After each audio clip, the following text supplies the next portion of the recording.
20h32 eu tenho aqui. Então, vamos já começando essa reunião, nos preparando, né? Nós vamos encerrar, é a última reunião do ano, né? Com agora a apresentação do Sérgio. Foi um ano realmente muito produtivo, né? E eu queria começar essa reunião, eu estava procurando hoje, nos livros, quando eu fiz meu estudo na doutrina espírita, lá na doutrina espírita, lá na Casa Lobo da Costa, e eu queria muito começar a nossa reunião sobre um poema muito legal, que a gente já vai entrando no clima do Natal. Tá? Então, eu gostaria de ler essa oração para vocês, antes da gente começar a nossa reunião. Súplica de Natal. Amado Jesus, na excelsa manjedoura que te esconde a glória sublime, ouve a nossa oração. Ajuda-nos a procurar a simplicidade e nos reúne ao teu amor. Auxilia-nos a renascer dentro de nós mesmos, buscando em ti a força para sermos em teu nome irmãos uns dos outros. Mestre do eterno bem, sustenta nossas almas a fim de que a alegria de servir e ajudar nos ilumine a senda, não somente na luz de teu santo Natal, mas em todos os dias, aqui, agora e sempre. Eu acho que eu acho que a gente já está entrando naquele clima de Natal. Eu vi que a gente colocou já até uma mensagem no grupo, né, Sérgio? Feliz Natal. A gente já está entrando nesse clima, né? Tão bom, tão gostoso, né? Então, Sérgio, tudo contigo aí, ó. Estou à disposição aí. Tá bem, meus amigos. Então, a minha ideia hoje é conversar com vocês ainda em torno desse assunto que a gente vem se detendo, né, durante esses meses, aí quando a gente se propôs a dar uma estudada nessa questão dos 3 andares da casa mental, e eu fiquei pensando que alguns desdobramentos desse assunto também são interessantes de serem pensados em vários autores. Vários autores acabaram falando desses níveis de consciência ou de possibilidades psíquicas e mentais através de outras referências. Então, eu vou dar uma passeada hoje com vocês nesses vários autores e ver que existe uma certa correspondência de ideias dentro de uma nomenclatura que varia, obviamente, de um autor para outro. Quando nós nos detivemos para estudar esse assunto, o ponto de partida foi André Luiz, quando a gente começou a se ocupar do estudo do cérebro. Então, o cérebro passou a ser o órgão, vamos dizer assim, o órgão que materializa esse funcionamento, esses níveis de equivalência no nível psíquico e no nível mental. Então, esse castelo de 3 andares que o André Luiz nos trouxe, eles passaram a nos mostrar que nós temos escalas de funcionamento mental. Como nós já vemos observando, isso varia desde tem um microfonezinho que está aberto aí. Agora passou, acho que parou. Tá bom. Nesses níveis mentais, eles variam desde um nível mais básico, mais primordial, que vai na escala dos instintos, no nível mais de natureza humana e animal, né? E a natureza humana enquanto uma natureza corpórea que herda da filogênese todo um arcabouço herdado mesmo que se integra ao psiquismo. E quando nós nascemos num mundo tendo por base esta estrutura que não se modificou e não se modifica, pelo menos enquanto nós estamos aqui. Nós partimos de uma ideia de que nós somos animais também. E somos. Somos animais com níveis instintuais, com níveis funcionais, conforme nós vimos. Depois nós passamos para um nível intermediário, conforme André Luiz, aonde as possibilidades já se dão num nível mais do presente hominal, do presente da espécie que nós estagiamos, no nível evolutivo que nós nos encontramos. o cérebro ganhou expressões morfológicas compatíveis com esse nível de desenvolvimento, e nós, então, passamos a expressar necessidades outras, no nível social, no nível da convivência humana. E aí nós pudemos ver, durante esse período que estávamos estudando, que, neste nível, nós nos encontramos mais no campo do presente. E o terceiro nível, que corresponde a um nível moral, do nível dos lobos frontais, que corresponde a essas iminências de futuro, esses golpes de futuro que a gente tem do nosso vir a ser, que responde pela nossa moralidade, que responde pela nossa ligação com o espiritual, com o transcendente. Muito interessante que eu, revisando a literatura espírita, eu dei um pulinho para trás de Kardec, né? E fui buscar, depois nós vamos ver, Kardec também já enfocava esse assunto de uma maneira, como nós já temos visto, em vários temas. Mas antes de Kardec, Hippolyte Léon, né, porque se tornou Allan Kardec, estudou com Pestalozzi, né? E Pestalozzi, que foi esse educador suíço que nasceu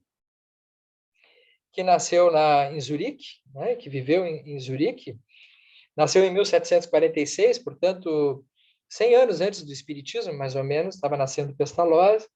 Ele faleceu antes da codificação do Espiritismo, em 1827, e ele foi mestre de Kardec, né?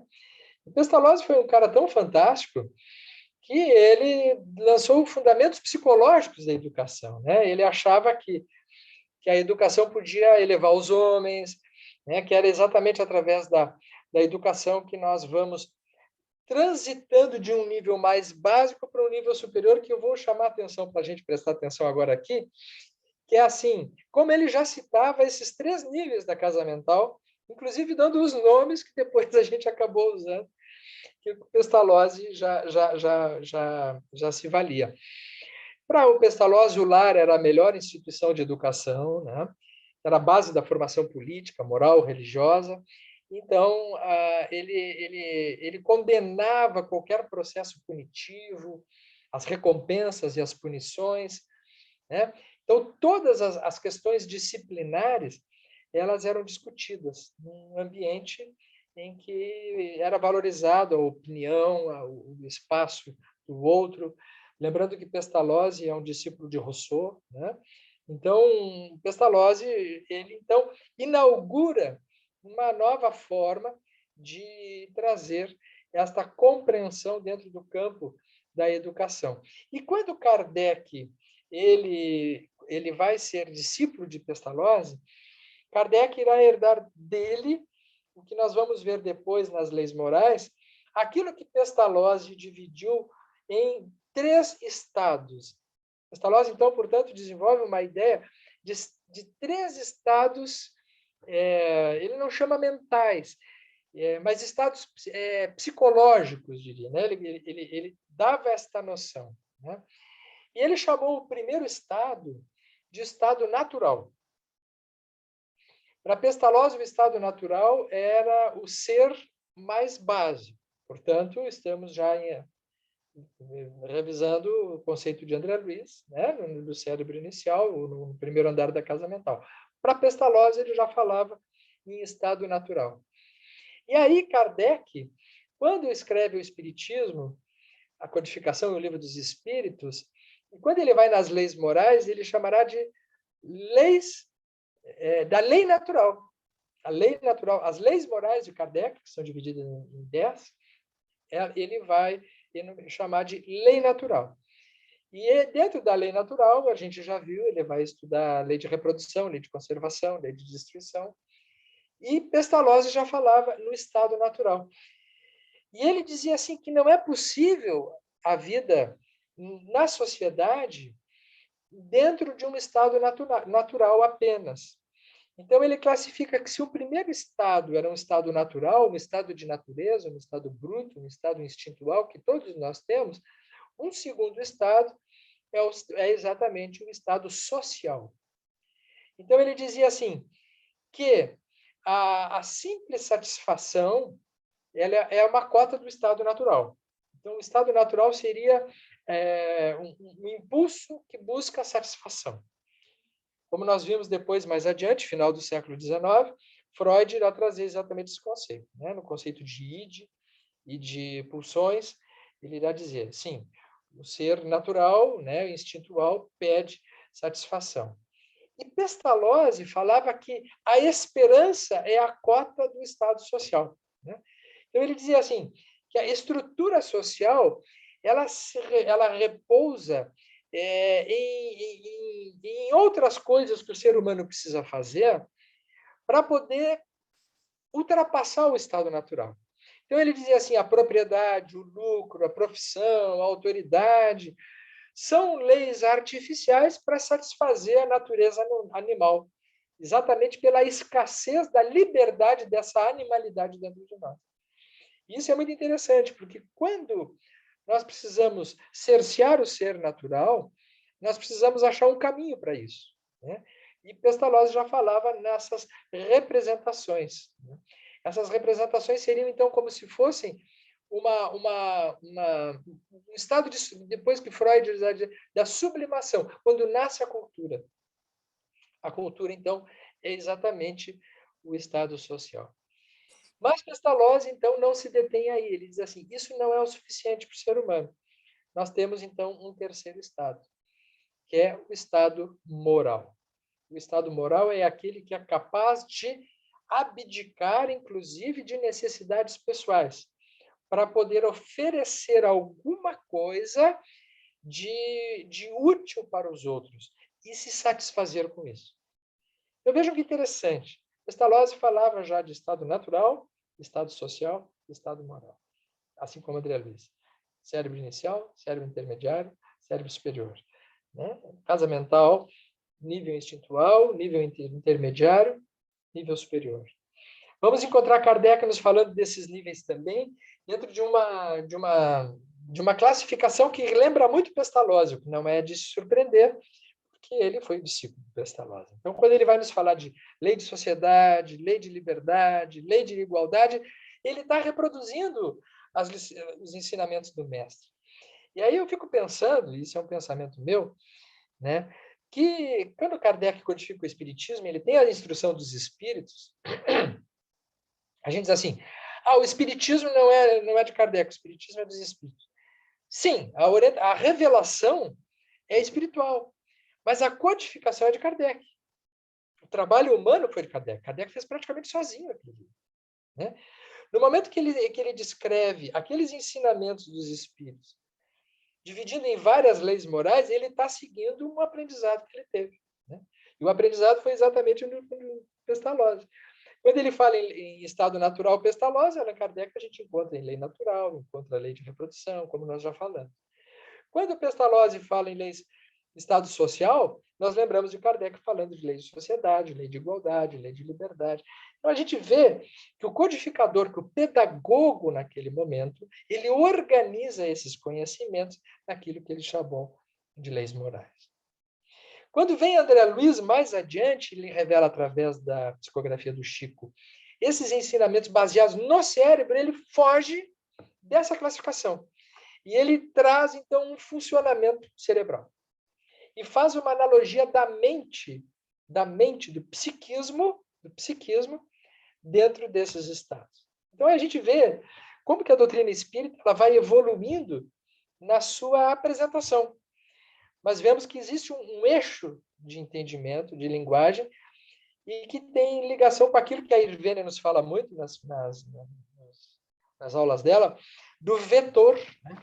O vetor de progresso, que faz com que a gente tenha uma ampliação de ideias e que vai na direção sempre de novos conhecimentos.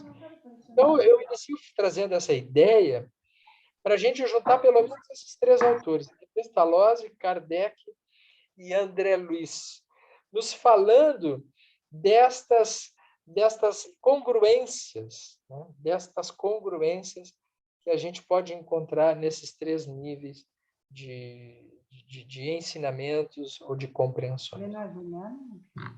Mas a gente não poderia deixar de lembrar que antes desses todos, Um outro, mais importante de todos, já falava sobre esses 3 níveis de estados de consciência, que foi Jesus, né? Jesus. Antes de entrar em Jesus, assim, Kardec, quando no Evangelho segundo o Espiritismo, ele estuda as várias moradas na casa do Pai, aquela passagem de Jesus, que Jesus diz, confiai nos meus ensinamentos, né? Que existem várias moradas na casa do Pai. Kardec, ele toma esta passagem, né, este momento, anunciando os vários planetas, os vários mundos, né? Quando a gente estudou quando a gente estuda esse assunto na obra de Kardec, a gente estuda sobre a classificação dos mundos habitados, né? Então a gente vai ver assim que existem mundos primitivos, né? Qual é a classificação? Mundos primitivos, expiações e provas, regeneradores, felizes e celestes. Desses a gente conhece bem o primitivo, o expiações e provas, e estamos tentando adivinhar mais ou menos como é que será o regeneração, né? Mas, se a gente prestar atenção dentro desta classificação, nós vamos perceber que essa classificação também serve para as várias moradas internas nossas também, para os vários andares da casa mental. O primeiro andar seria exatamente o mundo dos primitivos, né? Na sequência, mundo de expiações e provas. Então, seria esse início evolutivo que nos empresta nestas várias experiências que o ser em evolução foi passando, ele foi gravando no seu psiquismo, no seu perispírito, essas experiências. E quando nós estamos encarnados, nós carregamos dentro de nós mundos primitivos, mundos de expiações e provas, que está dentro daquele andar de estado natural, daquele andar de cérebro inicial, que está naquele andar da lei natural que Allan Kardec já trouxe dentro desta definição de animalidade. Então, mundos primitivos, mundos de expiações e provas, também pode ser percebido como o nosso estado interno quando nós estamos mais focados, mais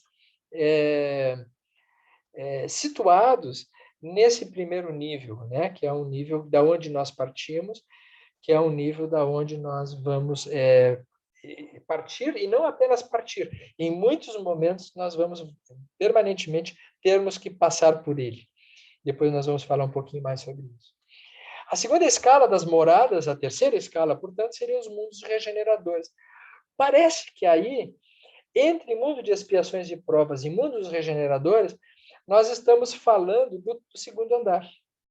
Nós estamos falando desse estado social de pestalose. Nós estamos falando dessas leis morais que nos fala Kardec, sociedade, igualdade. Quando Kardec pergunta dos espíritos a respeito dessas questões, se nós somos iguais, quais são as nossas diferenças, o respeito às liberdades, da lei de liberdade. Quando ele nos fala de que nós precisamos viver em sociedade respeitando os limites uns dos outros, quando nos fala da lei de progresso, né, que para nós progredirmos, nós temos que ultrapassar os limites do egoísmo, do orgulho, da vaidade. Ele está fazendo um chamamento para esse segundo andar, né? Quando nos fala da lei do trabalho, né, da importância do trabalho como uma aquisição de crescimento, como uma atividade útil do nosso crescimento, ele está nos falando desse segundo andar. Esse trabalho hermenêutico que a gente tem que fazer, ele é muito interessante.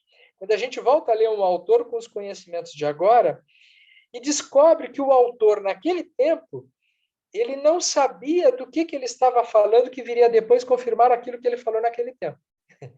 Esse é um trabalho muito interessante da gente fazer na leitura. Por isso que a leitura é uma coisa muito legal, quando a gente lê várias vezes um texto e depois de muito tempo a gente lê de novo e a gente descobre uma outra leitura. Né? Por quê? Porque a nossa mente, já estando num outro ponto, enxerga coisas que antes não tinha percebido.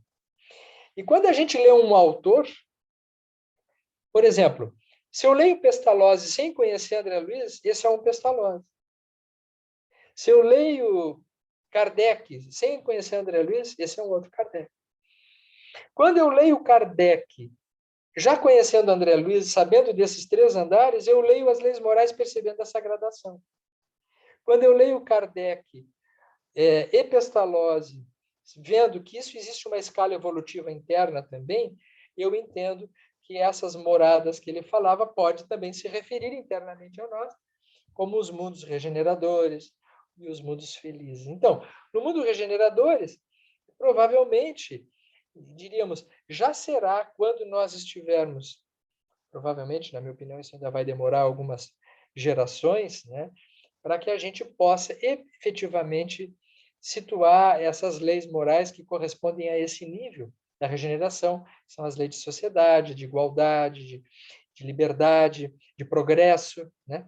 Para finalmente, então, acessarmos os mundos felizes, né? Dos mundos celestes eu nem vou falar, porque eu não tenho a mínima ideia do que seja isso. Kardec, ele descreve ali, mas só dá para ter uma ideia teórica disso, né? Não dá para ter uma noção do que seria um mundo celeste. Mas mundos felizes a gente consegue, porque frequentemente nos mundos ditosos, quando ele diz, são aquelas esferas, aquelas moradas, aonde já não existe mais o rancor, já não existe mais o ódio, onde já existe o perdão, aonde já existe a fraternidade, a solidariedade. E, eventualmente, a gente se encontra nesses mundos ditosos, não sei vocês, eu também, de vez em quando, tenho a sorte de pensar em certas situações da vida que antes eu pensaria com rancor, às vezes eu penso com compaixão, assim, penso com fraternidade, às vezes eu me percebo num nível que já oscila, já visita esse tipo de morada. E se eu consigo visitar esse tipo de morada é porque ela existe dentro de mim. Eu não preciso ir para um planeta desses para experimentar isso aí. Eu já posso experimentar esse planeta, esse nível de planeta, dentro da minha própria experiência interna. Então, quando Jesus dizia assim, há muitas moradas na casa do Pai, ele também podemos entender que ele estava dizendo, há muitas moradas dentro de vocês na casa do Pai. Quer dizer, a casa do Pai pode ser o nosso corpo também, não? Tem várias moradas dentro de nós. E nós podemos habitá-las diferentemente em vários momentos, com uma preferência de ascensão. Aquilo que a Irvênia fala de um vetor de progresso, né? Que seria o esforço, então, do que o Espiritismo nos chama, para a gente evoluir. Então, a regeneração, gente, tanta gente fala, quanto que o planeta Terra vai ser um planeta de regeneração? Não, o planeta Terra já entrou na regeneração. Quem não está na regeneração são os homens, seres humanos. Só quem está estragando a regeneração no planeta nesse momento são os homens. Porque os animais estão em harmonia, a natureza está em harmonia, o planeta já apresenta uma beleza fantástica e o ser humano ainda continua em expiações e provas. As expiações e provas são níveis de consciência, que a gente insiste em se manter ou não consegue sair dele. O nível de regeneração é exatamente quando nós conseguimos estabelecer dentro de nós esta compreensão e este vetor de progresso na direção de níveis mais satisfatórios. Então, assim como Kardec nos traz, então, para pensarmos dentro dessa nomenclatura das moradas, André Luiz irá nos falar da necessidade deste livre fluxo nos 3 andares da casa mental, né? É como se nós tivéssemos assim, nós tivéssemos uma tarefa, que é poder percorrer essas experiências e procurarmos avançar para os níveis superiores. E aí, então, chegamos em Jesus novamente, o mesmo Jesus que falou nas moradas da casa do Pai, que falou nesses níveis, né? Há várias moradas, como podemos entender que existem vários planos espirituais, né? Os planos após a morte também podem ser, então, esses assuntos eles podem ser estudados por vários caminhos. E nós vimos aqui, pelo menos a minha parte, que eu ainda continuo desenvolvendo com vocês, a respeito do estudo de algumas parábolas, né? Em que Jesus também fala desses 3 níveis. Eu adotei a parábola do filho pródigo para estudar esse funcionamento naqueles personagens, dentro desses 3 níveis que nós estamos falando. Mas hoje eu queria trazer para vocês aqui 2 passagens da vida de Jesus que são muito interessantes, porque Jesus tinha colocações assim que às vezes pareciam paradoxais. São ensinamentos aparentemente contraditórios. São falas discordantes até. Diz assim, Jesus tem uma fala discordante. Jesus diz assim, eu sou o caminho e a paz. Né? Ele se mostrava como a paz. E no outro momento ele diz assim, pensais que eu tenha vindo trazer a paz? Então, Jesus era capaz de fazer dar esse nó na gente, assim, né? Num determinado momento ele apresentava a paz, a capacidade da gente poder sentir paz. E na outra ele diz assim, não, eu não vim trazer a paz, eu vim trazer a divisão, eu vim trazer a espada. Ele está falando de coisas diferentes com uma mesma estrutura de linguagem, usando mesmas palavras para definir coisas diferentes. E existem 2 passagens que me chamam muita atenção. Uma é quando ele está anunciando o final lá dos tempos, nas transições lá que ele nos falava, de que haveria muitos acontecimentos, né, no planeta e que nós estaríamos sujeitos a passarmos por período que hoje a gente entende que seriam aqueles períodos apocalípticos. Há uma determinada passagem que Jesus diz que quando chegar o sinal dos tempos, quem estiver nos campos não corra para as cidades. E quem estiver sobre os montes, não desça. Quem estiver sobre o telhado da casa, não desça para dentro de casa para pegar os seus pertences. Assim como quem esteja nos montes, não desça para pegar as suas coisas. Né? Nesse momento, Jesus está falando, parece-nos, né, num nível assim, de que quando a gente atinge um nível evolutivo mais satisfatório, que a gente tome cuidado de não descer. Né? Quando a gente se espiritualiza, quando a gente já tem uma compreensão, quando a gente já tem uma capacidade de espiritualidade, a gente deve procurar permanecer o máximo possível dentro desse nível. Né? E aí diria a respeito assim, a todas aquelas pessoas, todos nós em muitos momentos, que já tendo assim uma série de recursos espirituais, patinamos por experiências que já poderiam ter sido superadas. Né? E que nós já poderíamos estar além daquele nível para níveis mais satisfatórios.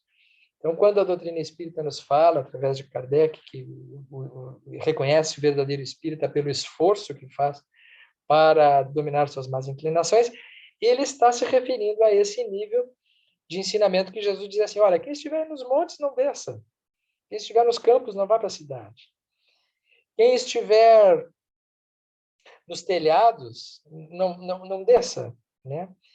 Usando aquela imagem pictórica assim de uma grande inundação, de alguma coisa assim. Mas isso diz respeito, parece, também a esta informação de que a gente precisa ter um trabalho interno contínuo de procurar evoluir. Mas tem uma segunda passagem de Jesus que nos fala, parece o contrário. E daí a gente precisa procurar fazer um exercício de entendimento, que é exatamente a passagem do Monte Tabor. Nós vamos encontrar lá em Lucas e em Mateus também a passagem da transfiguração, que é muito bonita. E diz aproximadamente 8 dias depois de Jesus falar com os discípulos e tal, ele com Pedro, João e Tiago subiu ao Monte Tabor para orar. Então, veja, novamente a figura do monte. Né? Jesus, nós temos vários momentos que sobe o monte.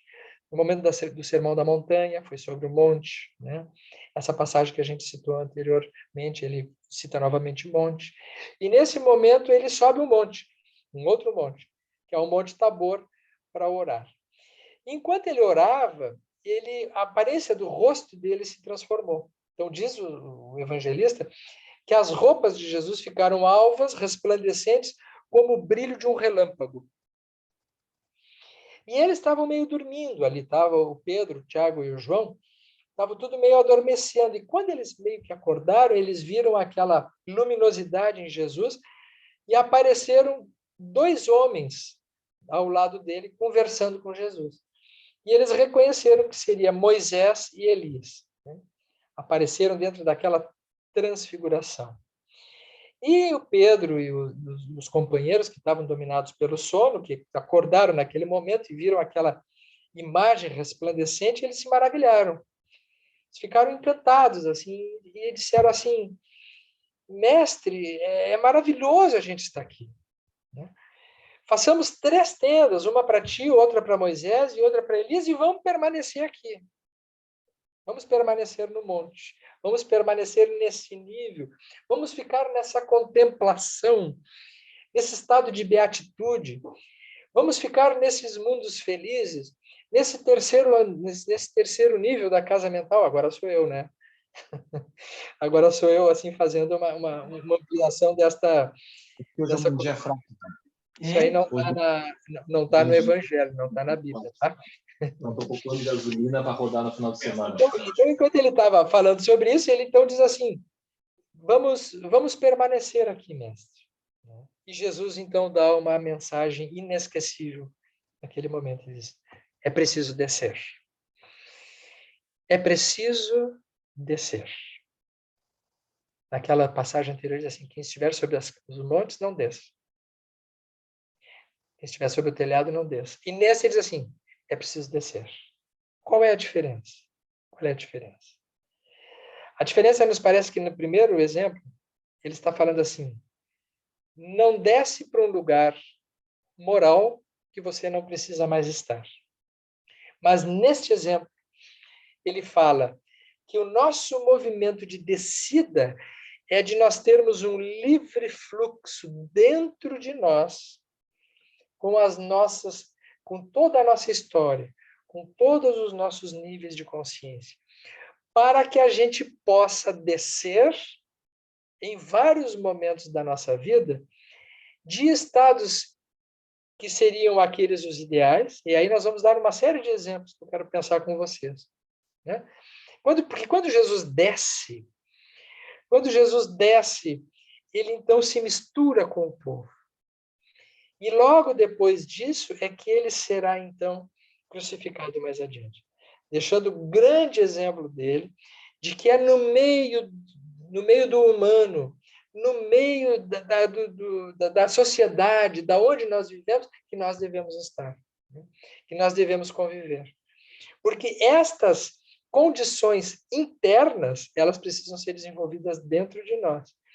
Mas esses estados internos só se desenvolvem dentro da experiência do humano. Então, Jesus diz assim, é preciso descer, né? E é tão difícil descer sem se sujar, sem se rebaixar, sem se contaminar, né? Há tantos momentos na nossa vida que esta descida é um convite permanente que a gente tem que fazer. Eu fico pensando, por exemplo, nesse período de pandemia que nós vivemos, né? Se nós tomarmos este momento que nós estamos vivendo como um momento em que a gente ficou mais em casa, se protegendo, né? Quando veio essa tempestade, que a gente procurou se manter dentro de um cuidado, ele é um ensinamento que coincide com aquela primeira metáfora de Jesus. Mas quando as nossas condições já começam a se tornar satisfatórias, quando a gente já tem condições de poder chegar novamente junto ao humano, às outras pessoas, já tem o suficiente estado de saúde garantido pelas vacinas e tal, talvez a gente deva pensar nesse segundo movimento do é preciso descer. Descer assim, voltar a estar em atividades, voltar a estar em contato com as pessoas, porque se a gente ficar só no Monte Tabor, só naquele estado de contemplação, isso vai ser insuficiente para nós desenvolvermos todas as particularidades e as nossas potencialidades como seres humanos que nós nascemos para vivermos aqui no plano físico. Então, é um desafio, vejam que interessante. A gente precisa, ao mesmo tempo, aproveitar as experiências de elevação, por um outro lado, faz sentido aquilo que André Luiz dizia, o livre fluxo nos 3 níveis da casa mental. E ele chega a dizer isso, que quem fica só em estado contemplativo não tem a realização das obras, né? É preciso descer. É muito difícil descer, né? É muito difícil descer quando a gente está no fim de semana, no Monte Tabor, quando a gente está em casa, quando a gente está com a família. Chega domingo, a gente está no Monte Tabor, assim, segunda-feira é a descida. Segunda-feira a gente tem que ir para o trabalho, a gente tem que atender, a gente tem que ir lá para o pronto-socorro, a gente tem que atender lá os autistas, né, Juliana? Tem que atender os animais lá, né? Tem que pegar as crianças, né? Verem aí todos os pediatras aqui, fazer o parto, né? Bom, para ginecologista e obstetra, né, Flavinha, aí não tem Monte Tabor. Tem que fazer plantão, tem que fazer plantão. Tem que fazer plantão, né? E Jesus dá esse ensinamento assim, é preciso descer. É preciso descer. Descer, nesse sentido, significa, assim, estar em contato com o humano. Estar em contato com o estado natural de Pestalozzi. Estar em contato com o estado social de Pestalozzi. Sem perder o estado moral de Pestalozzi. Esta dica evangélico-espírita, ela parece ser de uma grandeza para nós, no sentido de que é um ensinamento pedagógico, psicológico, evangélico, educacional, que nos serve para esses nossos dias. São tantos os exemplos, né, de que a gente precisa lançar mão para entender que a vida da gente é esse permanente estado de compreensões internas, de poder olhar para dentro de nós, ver em que ponto que a gente está, quais são os nossos embates, porque assim é que a gente acaba alcançando aquela compreensão, aquele estado de vetor que nos leva a evoluirmos. E assim também nós poderíamos pegar, né, vários outros autores, né, que eu não quero me alongar muito aqui, mas vários autores, em vários níveis, falaram desses níveis de consciência, né? Algumas orações são muito bonitas, né? Algumas orações, por exemplo, a oração de São Francisco, ela é um ensinamento, quando ele diz assim, Senhor, fazei-nos instrumentos da tua paz. Quando ele fala de fazer-nos instrumentos da tua paz, ele está dizendo assim, eu quero estar no terceiro andar, mas eu preciso descer. Porque a oração da pessoa assim, que quer ficar só no terceiro andar, diz assim, Senhor, vá visitar os doentes no hospital, vá visitar os presídios, ampara os desabrigados. A gente começa a dizer para Deus tudo que ele tem que fazer, como se ele precisasse da nossa orientação para saber o que deve ser feito, né? Então a gente diz, nas nossas orações muitas vezes a gente diz isso, né? Ó mestre, percorre os orfanatos, ampara os asilos, ampara o mundo dos políticos, que eles possam ser iluminados, e a gente fica no Monte Tabor. Fica lá no Monte Tabor, dizendo, olha, deixa eu montar minha tenda aqui, como Moisés e Elias, e a gente fica dizendo para Deus o que ele tem que fazer. Aí vem o Francisco de Assis e diz assim, Senhor, fazei-me instrumento da tua paz. Onde houver ódio, que eu leve o amor. Onde houver ofensa, que eu leve o perdão. Onde houver discórdia, que eu leve a união. Onde houver dúvida, que eu leve a fé. Onde houver erro, que eu leve a verdade. Onde houver desespero, que eu leve a esperança. Onde houver tristeza, que eu leve a alegria. Onde houver trevas, que eu leve a luz, que eu seja a luz. Jesus dizia assim, vós sois a luz do mundo.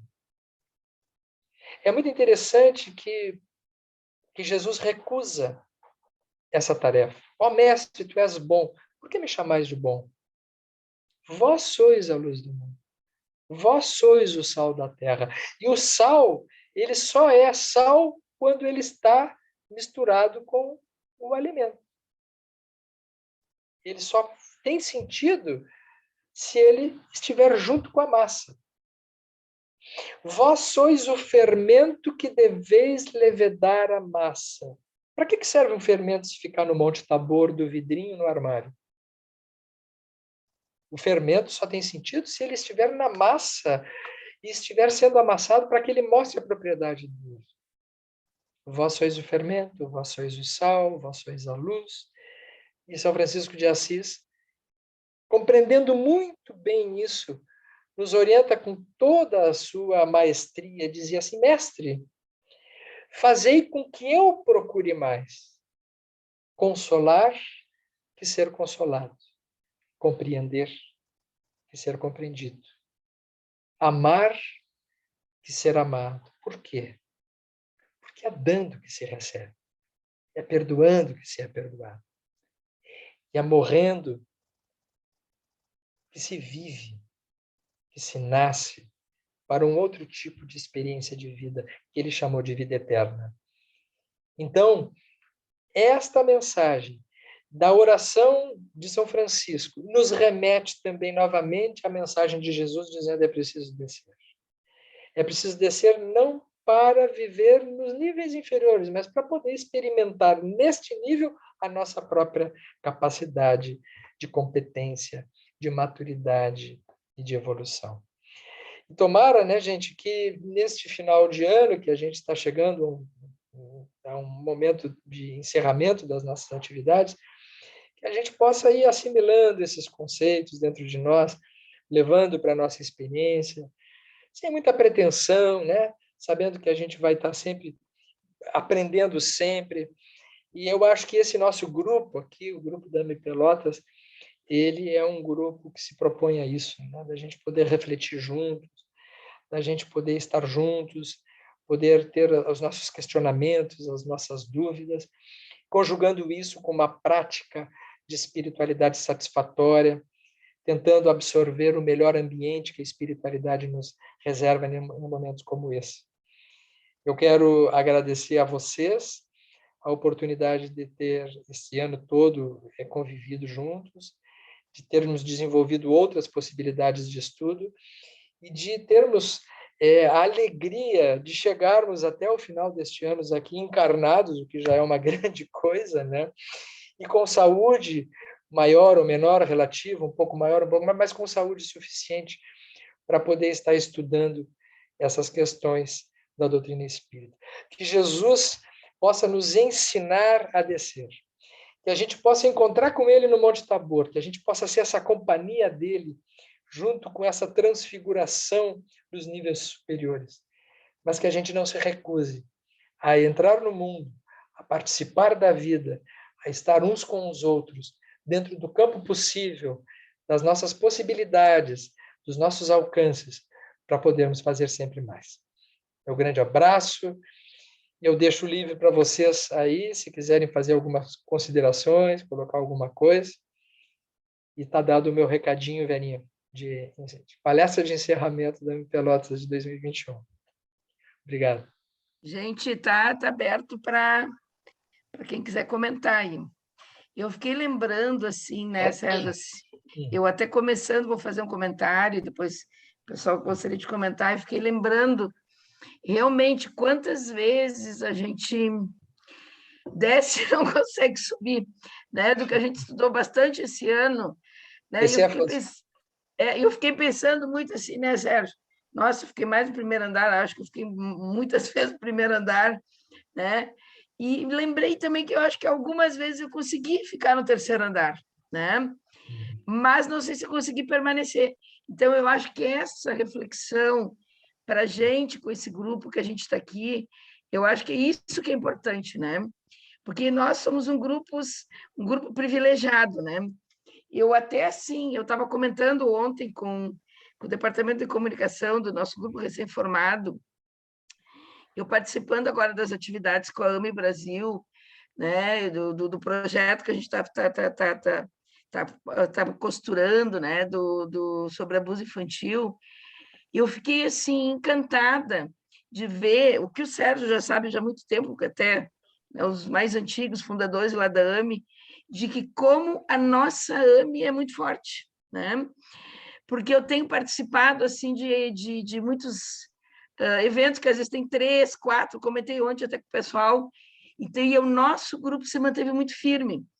Mas eu acho que essa firmeza, eu acho que essa perseverança de estudo, Sérgio, eu acho que também se colheu muito com todo o trabalho anterior, né, da fundação da AME, né, do trabalho que vocês todos fizeram, né, e isso foi se recriando, a sementinha foi sendo plantada e foram aparecendo pessoas, né, e eu me lembrei assim, eu já faz muitos anos, eu acho que a AME tinha sido votada aos 3 anos, foi que eu entrei na AME, e, claro, peguei esse espírito, né, de muito amor dessa família. Então, eu acho que, assim, a gente é muito privilegiado aqui, todos nós, de poder, assim, repensar, bom, eu como pessoa, eu como indivíduo, eu como, entre aspas, verdadeiro espírita, né? Quantas vezes, né, eu consegui subir, ou consegui permanecer numa posição, num andar, e que eu realmente estivesse fazendo o que eu acho que a gente, como um verdadeiro espírita, né, ou uma pessoa do bem, deveria. E eu acho que isso aí, acho que tu escolhesse muito bem o tema, viu, Sérgio? Porque eu acho que é isso que é interessante para uma boa reflexão para esse momento, da gente realmente olhar para dentro da gente, né? Porque foram dias, meses de muito desafio que todos nós passamos, né? Na Eu acho que nós família. temos uma peculiaridade, Verinha, assim, na nossa AME, que é assim, um espaço de troca de conhecimentos. Esse espaço aberto para a gente poder estar construindo novos saberes, eu acho que é um compromisso que a gente tinha que ter como espíritos. Porque é muito diferente de grupos, né? Que tem assim uma espécie de uma catequese permanente, assim, uma espécie de um trabalho de doutrinação, de despejar conteúdo. Isso é uma coisa muito desgastante, que normalmente eu percebo que esvazia os grupos. Porque outro dia eu falava com a Janine aí, né, quando a pessoa começa a falar muito no tem que isso, tem que aquilo outro, que a gente possa isso, que a gente possa aquilo, porque a gente tem que isso, tem que aquilo, vai ficando chato. Porque a gente não precisa de ninguém nos dizendo o que a gente tem que fazer, né? O que a gente precisa é estudar, precisa abrir, precisa arejar, precisa trazer conhecimentos. Olha, o que tem aqui que a gente não pensou? O que tem aqui que a gente pode ampliar? O que tem aqui que a gente não entendeu? Que a gente tem que retornar. Então, esta postura aberta ao intercâmbio de ideias, ele é muito revigorante. Sabe que quando começou a AME Pelotas, eu não sei se vocês sabem, alguns de vocês talvez não saibam, alguns já sabem. A gente começou. Esse ano a gente fez quanto mesmo? Fez 15 anos, né? Não? Foi 16 anos, né? 16 16 anos. anos, comemorado dia 2 de dezembro. Exatamente, foi 16 anos. Eu sei, 16 anos atrás, gente, quando a gente começou a AME Pelotas, a gente começou grande demais. A gente começou no Monte Tabor. Nós tínhamos 250 associados na AME Pelotas. A Liga Espírita tinha 130 lugares, nós tínhamos 250 associados. Tinha que fazer uma reunião com metade dos associados numa semana e outra reunião na outra semana. A nossa AME já começou sendo a maior do Brasil. Nunca nenhuma AME teve tanta gente como a nossa. A gente ficou durante uns 2 anos tentando achar uma maneira de fila de espera de criar cursos e vocês imaginem quantas palestras a gente tinha que fazer para poder botar esse povo todo junto. Claro que não eram só profissionais da saúde, eles eram abertos ao público em geral, né? Mas isso atraiu muita gente da área da saúde passou por aqui durante esse tempo. O que aconteceu com o tempo? A gente percebeu que esse volume de pessoas é impossível, é incompatível para uma ideia de um estudo como o que a gente se propõe a fazer como na AME, né? E aí a gente desceu, vamos chamar assim, vamos dizer que a gente desceu do Tabor, né? Do número, desceu do Tabor do número e entramos na experiência daquilo que realmente importa, que é um trabalho de estudo. Eu acredito que hoje a nossa AME, Vera, graças ao trabalho que vocês continuam fazendo, está hoje funcionando dentro daquela proposta que é mais conveniente para uma associação médico-espírita. Porque trabalho de público já existe nos centros espíritas. E a gente não precisa ser mais um centro espírita. Precisa ser um grupo de estudo, de poder ampliar, estudar ciência, espiritualidade, saúde, espiritualidade, trazer conhecimentos nossos, trocar ideias, e aí a gente leva para a nossa atividade profissional, para a nossa vida, essas contribuições. Então, eu coincido contigo, Verinha, a ideia de que a nossa AME tem sabido se recriar. tem sabido se recriar. São 16 anos de formatos inusitados em vários momentos, né? E eu acho que esta é um ingrediente fundamental, esse nosso, que a gente não para num ponto só. Nós temos um livre fluxo também de ideias e de possibilidades que torna mais criativo o nosso trabalho.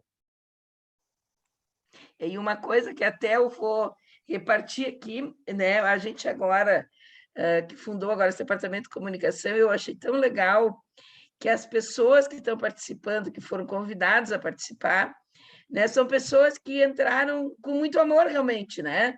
Então as pessoas se sentiam honradas de poder participar, de poder estar aqui. Eu acho que isso é super importante, né?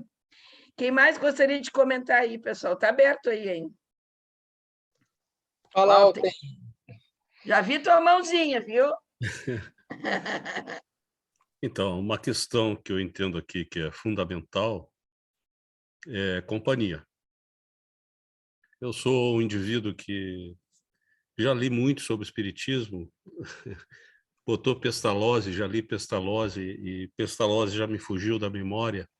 E eu acho que desgarrei ao longo da minha vida dessa questão do espiritismo. Já participei muito de sessão, e enfim, a Liga Espírita, a Centro Jesus, com Flammarion, a Juventude Espírita. E agora, nesse momento, eu posso dizer assim, eu me reagrupei. Eu acho que é importante essa questão de saber que não se está sozinho, isso é fundamental. Então, aqui eu ainda, embora fale bastante, como falo agora, eu me sinto acanhado, porque eu sou um indivíduo que eu não consigo trabalhar em grupo na universidade, eu sou muito de patrolar, eu acho que tem que fazer uma coisa, eu saio patrolando. Então, com isso arranjo muita complicação. Mas, enfim, eu acho que é importante aqui, eu que me sinto muito só na minha vida universitária, aqui eu me encontro, puxa, tranquilo, é um momento de relaxamento, desculpe, é um momento de relaxamento e estar junto e aprendendo. Eu acho que isso é fundamental, que estar aprendendo. Falar de Jesus é uma coisa emocionante, né? Falar de São Francisco é outra coisa emocionante. Eu uma vez fui convidado para ser pairaninfo, não paraninfo, mas pairaninfo de uma turma na veterinária, e como São Francisco é o padroeiro dos veterinários, eu li bastante sobre São Francisco, é uma figura fenomenal.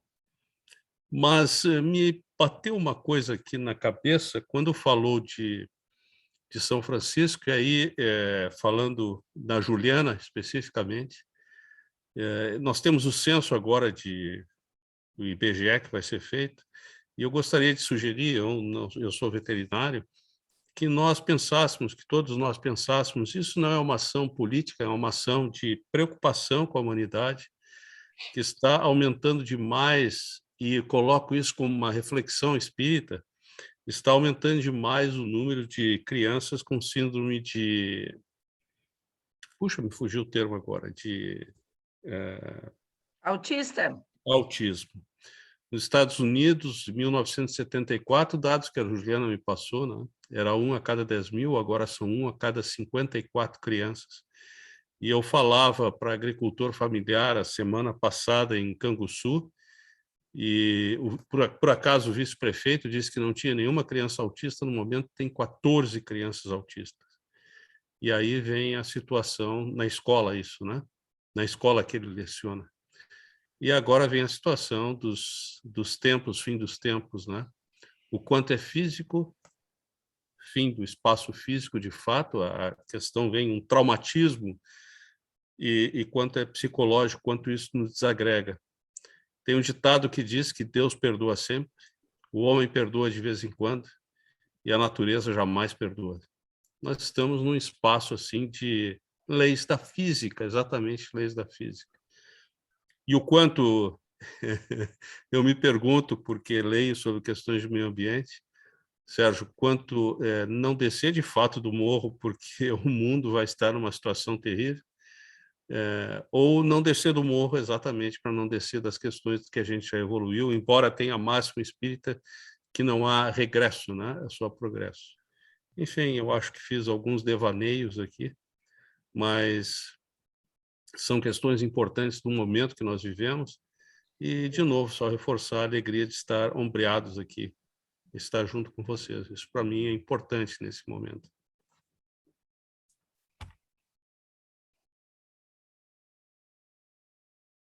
Quem mais gostaria de falar aí, gente? Nós somos realmente, ainda mais esse ano, né, Sérgio? Com o estudo do cérebro triuno, acho que foi, assim, um grande acréscimo para nós da Pelotas, né? Porque a gente conseguiu realmente aprimorar, né? Um estudo um estudo de um livro que foi, eu acho que ele teve 2 edições esgotadas, né, Sérgio? Sim, acho que já está Foi, para a né? terceira, quarta. Então, eu acho que é um grande presente para nós, né? A gente poder contar com isso. Mas o que eu acho mais legal, assim, sabe, é uma coisa que até me emociona, porque eu estou há muitos anos na AME, e a gente nota que as pessoas que participam realmente com muito amor. O que acontece? Muitas das vezes as pessoas não conseguem vir muito, porque todo mundo tem muito compromisso. E complementando o que tu falaste da proposta, né, Sérgio, acho que é por aí. Porque, claro, a gente tinha muita gente frequentando o pessoal lá na Liga Espírita, do antigo formato da AME, mas eu acho que esse tipo de formato nos aproxima mais. Até Verdade. assim, ó, Sérgio, tu deve ter visto aqui que a Verinha está por aqui, ó. A Verinha vai entrar com a gente esse ano de novo. Que bom. Ela vai estar com a gente também aí, participando, né? Se ela está ouvindo aí. É isso E aí, aí, gente. gente? Muito bem. Bom, se a gente não tiverem mais A nada gente para está aqui falar... também, Tiverino. Oi? Olha, a Carol está aí, ó. Eu e a Paola estamos ouvindo também. Ai, coisa boa! Que eu É botei no isso grupo aí. do DA, mas que bom que vocês vieram, Carol. Coisa Coisa boa. boa. É isso aí, gente. Bom, Adianta. gente, assim, tudo. Vocês não querem comentar mais alguma coisa aí? Olha a Eu Verinha quero, ali. não tô achando a mãozinha, mas Aí, é Fabi. rapidinho. É rapidinho. Eu só quero fazer essa colocação que o Serginho comentou, que eu acho fantástico, né, do descer o morro, porque a vontade que dá é de ficar lá só divagando, né, e sentindo aquela energia que eles sentiram com Jesus e não descer. E aí, quando Jesus nos diz isso, como o Sérgio estava comentando, que é importante que se desça, né, da importância do nosso aprendizado ser no convívio com as pessoas, porque nós nos isolarmos sozinhos e irmos para os morros meditar, a gente não gera crescimento, não gera aprendizado, né, nem para nós, nem para ninguém no isolamento. E aí a gente traz um paralelo com a história da pandemia, que nos colocou em contato direto, né, principalmente com os familiares, quantas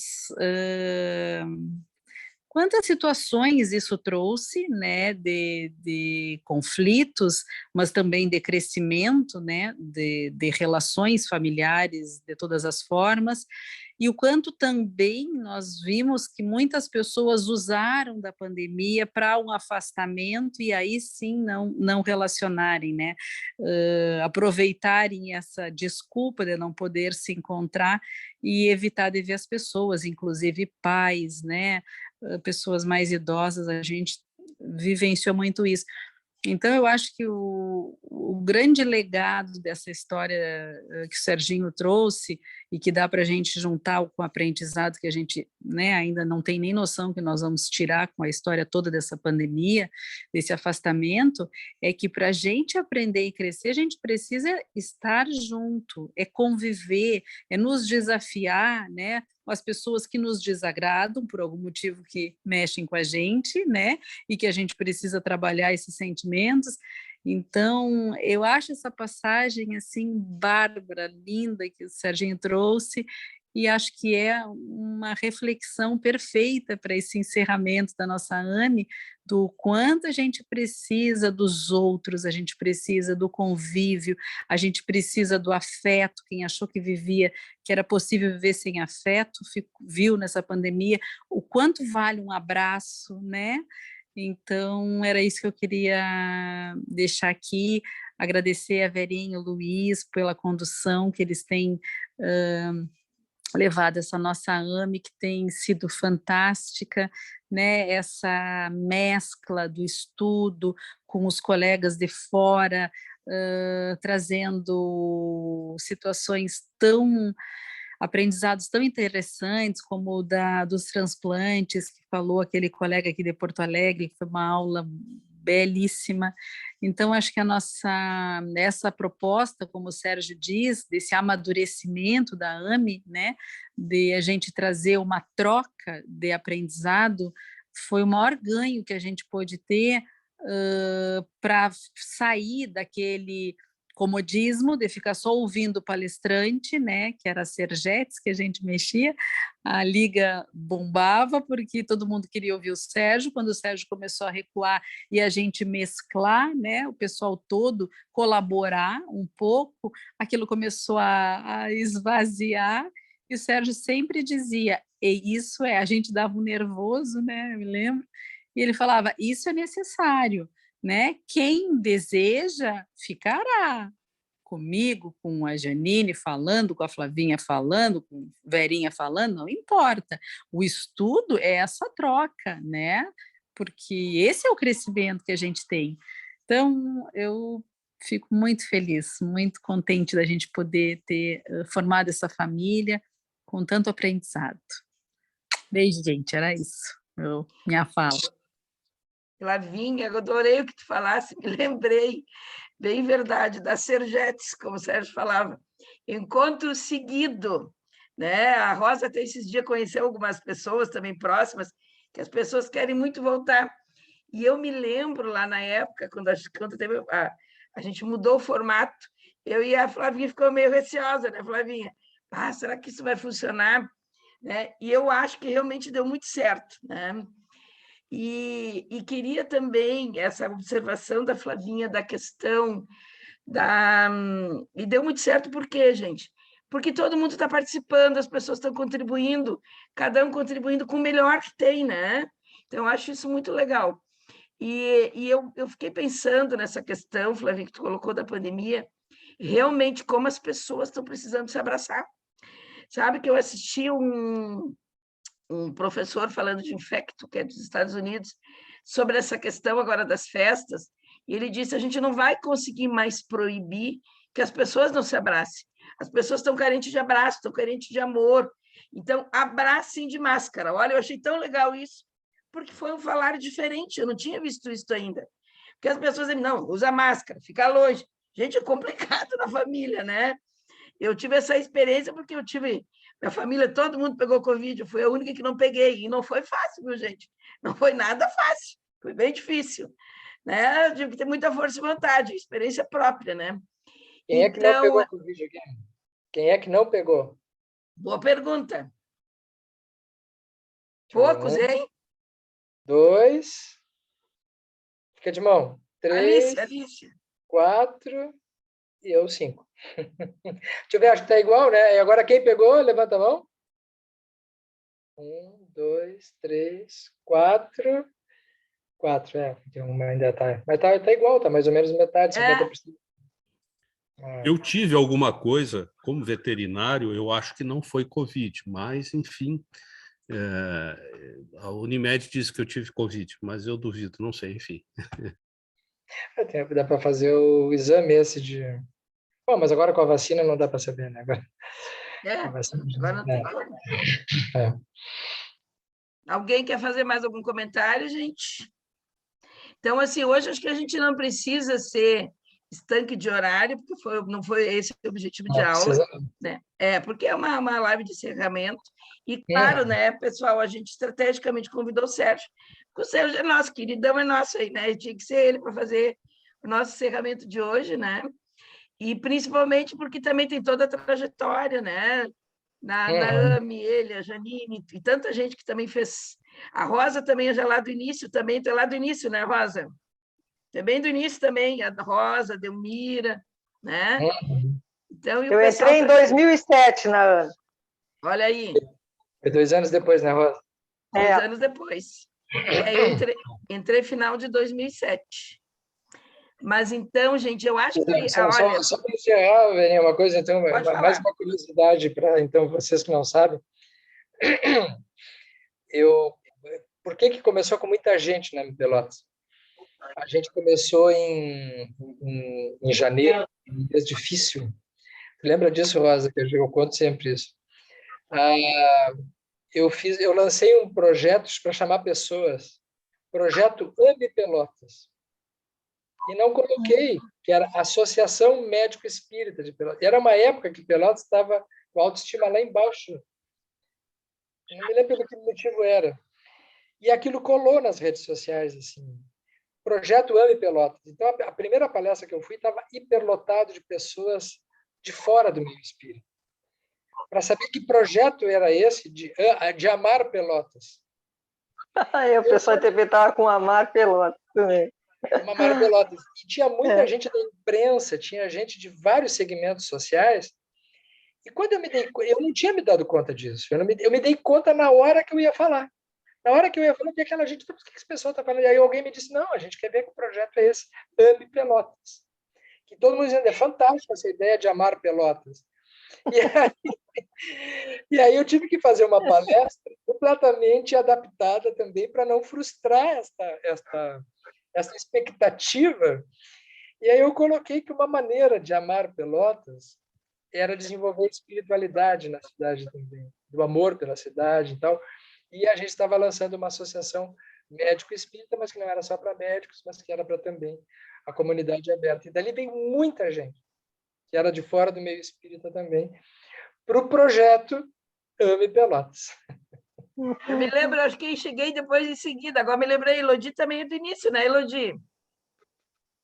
A Elodie também acho que estava no início. A Elodie foi mais adiante um pouco. Mais adiante um pouco. Há uns 13 anos já. Sou veterana também. Ela foi um pouquinho depois da Rosa, né, Elodie? Isso. Ela chegou depois de mim. Isso, um pouquinho depois, É. Isso aí. Mas então tá, gente, eu acho que foi muito bom, queria te agradecer muito, viu, Sérgio? A tua exposição, eu acho que hoje foi perfeita, a reflexão, eu acho bem pertinente para o momento da gente, né? Te agradecer muito, viu, Sérgio? Por todo o trabalho esse ano, né? Muito obrigada. E eu vou pedir, Elodie, podia fazer oração para nós agora de encerramento?